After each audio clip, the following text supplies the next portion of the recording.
All right, Internet. The other night I saw The Foreigner, starring Jackie Chan and Pierce Brosnan. So now I'm going to talk about that.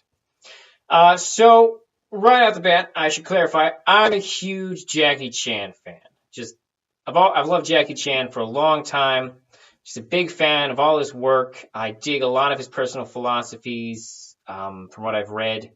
He just comes across as such a great guy and comedian. And I do know like everyone has their flaws, but that's not what this video is about. I'm a huge Jackie Chan fan. Is the takeaway from that? I watch. I've seen a ton of his movies. He's got so many. I haven't seen all of them. I'll be honest.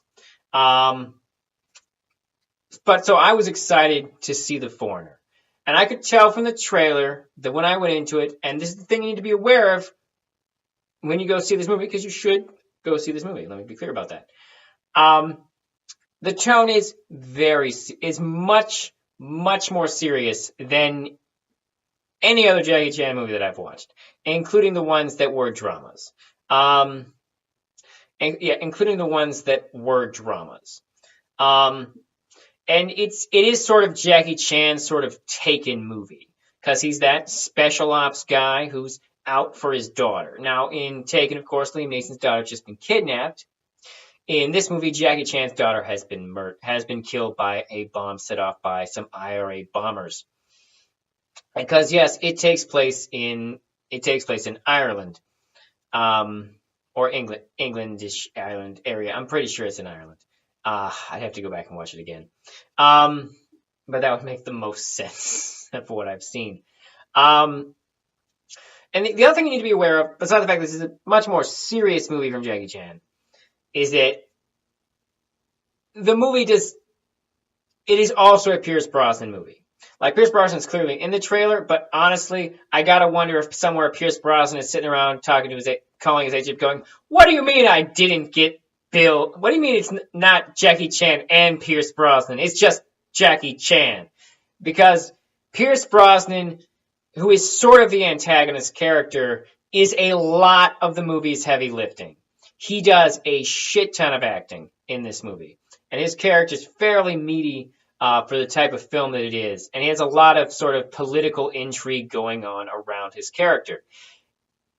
So when you go into this movie, you can't just go in thinking, I love Jackie Chan. You also have to go in thinking, I'm also ready to see a lot of Pierce Brosnan, because Pierce Brosnan definitely has more lines than Jackie Chan. To be fair, that's partly because Jackie Chan's character is kind of stoic about it all. So be prepared that this movie should have been billed as Jackie Chan and Pierce Brosnan, or possibly some might even argue Pierce Brosnan and Jackie Chan.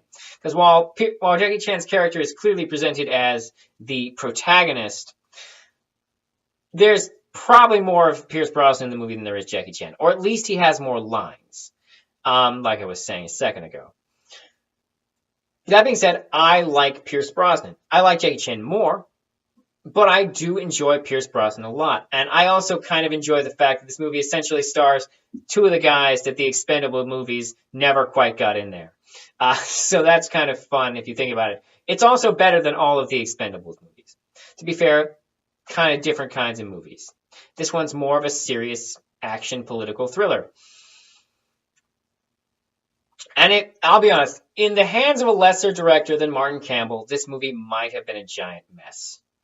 The movie also makes a little bit more sense when you consider the fact that it's based on a book. So the book probably went a lot more into a lot of Jackie Chan's internal struggles, because he doesn't talk a lot, which a book can do. And also, Pierce Brosnan's character is super fleshed out and has like tons of stuff going on with him, which also makes sense because it's from a book. In a movie, we don't normally get this amount for the antagonist, which actually is kind of a shame, and Hollywood needs to get on the better villains bandwagon. Although where Pierce Brosnan falls in the villain scale is a little bit gray, and we'll talk about that in the spoilers. But essentially, here's the things you need to understand. The movie stars Jackie Chan out for revenge. And I think it's worth noting that Jackie Chan is such like an honorable guy in real life that in this movie, even though he's out for revenge, he literally only kills people when he either has to, or they're the people directly responsible for the death of his daughter. a lot of times he just puts people down, just knocks them out unconscious and whatnot. But there is still a lot of action, and don't get me wrong, there are some people that he definitely does kill.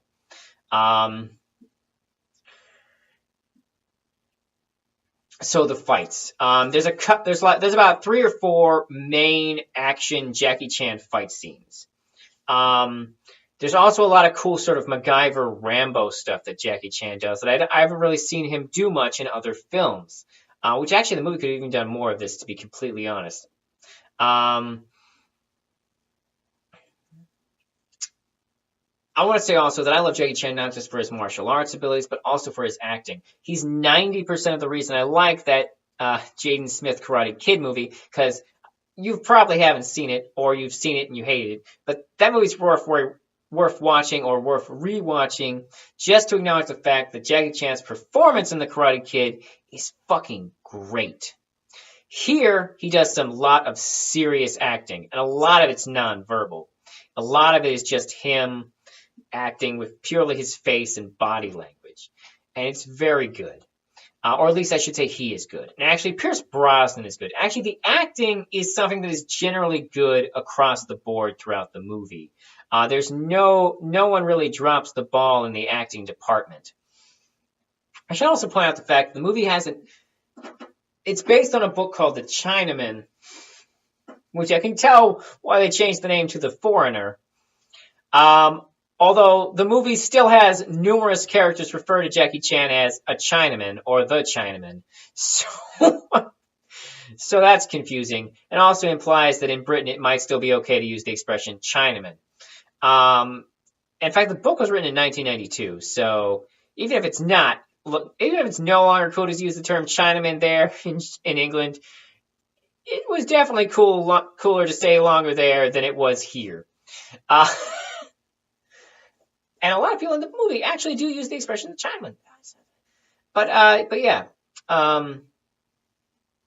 So the fight scenes are pretty good. The stakes are lowered. They're not as outrageous as most Jackie Chan fight scenes. That being said, even though it's a more serious movie, there is still some very subtle humor in some of the fight scenes, where Jackie Chan is kicking people's asses. There's still some subtle humor throughout those, which is a plus.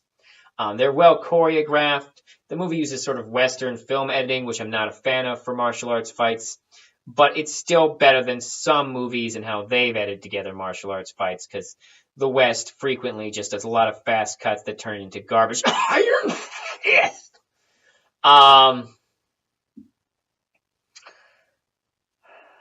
So, yeah. The basics are pretty simple.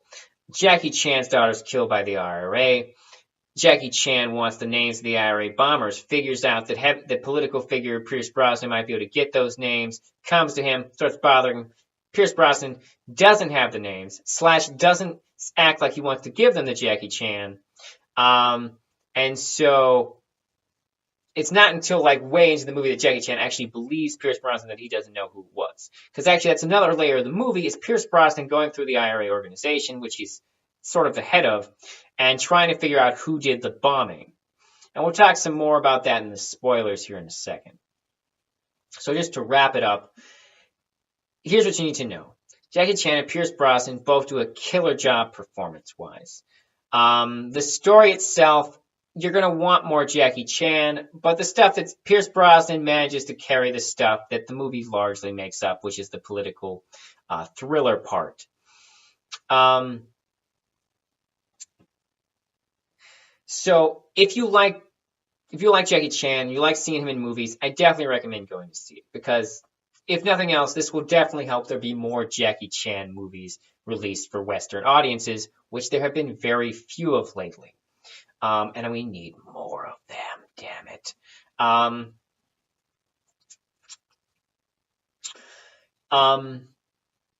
So yeah, I get a lot of people have given this more like 6s and 7s. I'll be honest. I thoroughly enjoyed it. I did feel like the movie could use a little bit more Jackie Chan than Pierce Brosnan. But honestly, I enjoyed it overall. I'm going to give it an 8.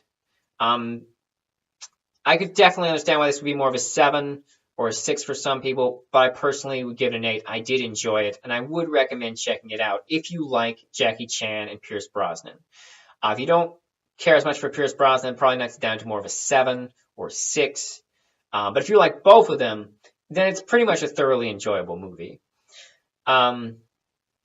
So let's talk spoilers real quick here. 3, 2, 1, spoilers. Okay, so like I mentioned, Pierce Brosnan is kind of the bad guy. I also want to comment on the fact, real quick, the movie almost plays out like a sort of a deconstruction of like the type of American movies Jackie Chan used to make. Because instead of it being funny, it's weirdly serious. And instead of his English-speaking co-star being his buddy, he's his rival. So that's kind of interesting. The major thing is a large portion of the movie is about the relationship between Ireland and England, which could be strange to some people considering the movie's primarily about a Chinese guy kicking the shit out of Irish people. And it's pretty gray area. Like, the movie actually presents a really clear picture of the police state that England and Ireland are. Like, the police literally have cameras everywhere. And they have no hesitation to execute an IRA member and just act like she died during the action. The thing, and there was also a part in the movie where I definitely missed a connection between a character to Pierce Brosnan because I was in the bathroom. Because sometimes you got to go to the bathroom during a movie. But a big part of the movie is also Pierce Brosnan's connections to the IRA and his family, and how various members of his family basically betray him. Because what essentially is happening in the movie is that Pierce Brosnan okayed an IRA bombing on a financial target to try and get pardons for some IRA members who were on the run. However, the IRA guys who carried out the bombing didn't do it the way he wanted it done. They did it in a way that there were heavy civilian casualties, which is not what Pierce Brosnan's character wanted.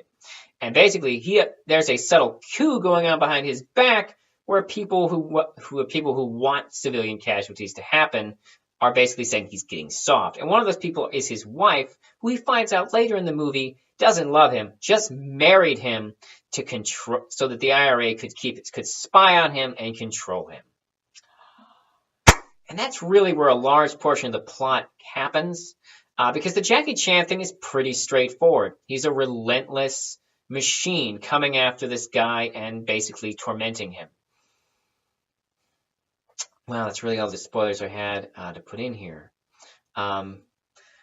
Once again, I enjoyed the movie. If you like Jackie Chan and Pierce Brosnan, then definitely check it out. If you like Jackie Chan, then check it out. If you don't really care for Pierce Brosnan and Jackie Chan, but maybe you enjoy a nice political thriller where people get kneed in the face, then you should also check it out.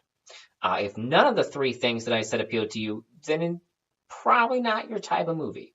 But if you like political thrillers, Pierce Brosnan, or Jackie Chan, it's definitely worth checking out. Just be aware, it is pretty serious most of the time, although there is some subtle humor throughout.